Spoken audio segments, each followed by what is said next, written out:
আমাদের ছাদ বাগানে আমি আদা লাগাইছিলাম, তো আজকে আদাটা তুলবো। তো দেখি ভিতরে কেমন হয়েছে, আপনাদের সাথে নিয়েই তুলি।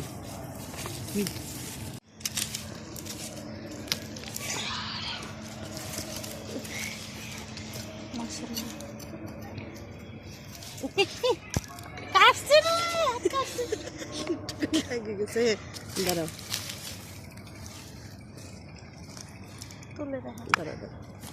এই যে দেখেন মাশাআল্লাহ, এই যে আদা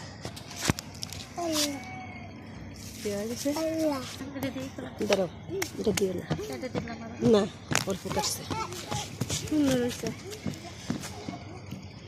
এই যে দেখেন মাশাআল্লাহ, যা হয় ওদের না ছাদ বাগানে যেরকম হয় সেটাই আলহামদুলিল্লাহ। এখন আমরা এটাতে কি দেব সেটা পরে। দেশি আদা তো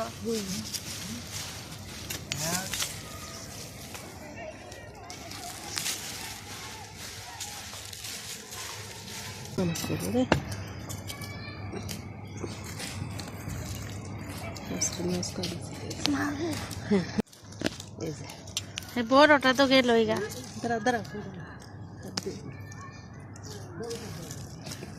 দেশি আদা তো কমই হবে। ফুটে দিয়ে দেন, হাত দিয়ে ভালো চলে যাবে। আচ্ছা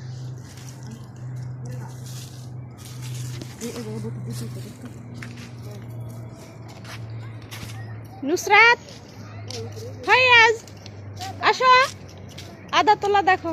এরকম হওয়ার কথা ওরকম হয় না, এই তো দেয়া হয় না। এই যে এখানে ফায়াজ নুসরাত দুষ্টামি করতেছে, এদিকে আপারা আদা তুলতেছে। এই যে সন্ধ্যা হয়ে গেছে। খালি এই যে এরকম দুইটা না তিনটা লাগাইছিল, এই বড় গাছে চলে গেল নিচে। দেখেন এই কটাই হয়েছে, দুই তিন টুকরা লাগাইছিল, মাশাআল্লাহ একদম দেশি আদা, ফরমালিন ছাড়া। এই যে এখন পরিষ্কার করতেছে।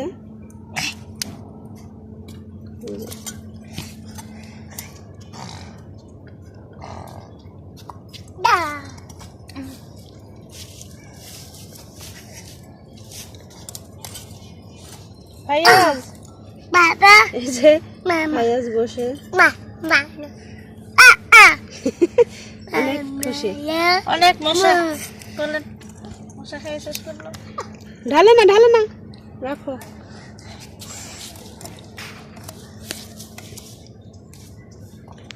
তো আজকে ভিডিওটা এই পর্যন্তই। আল্লাহ হাফেজ।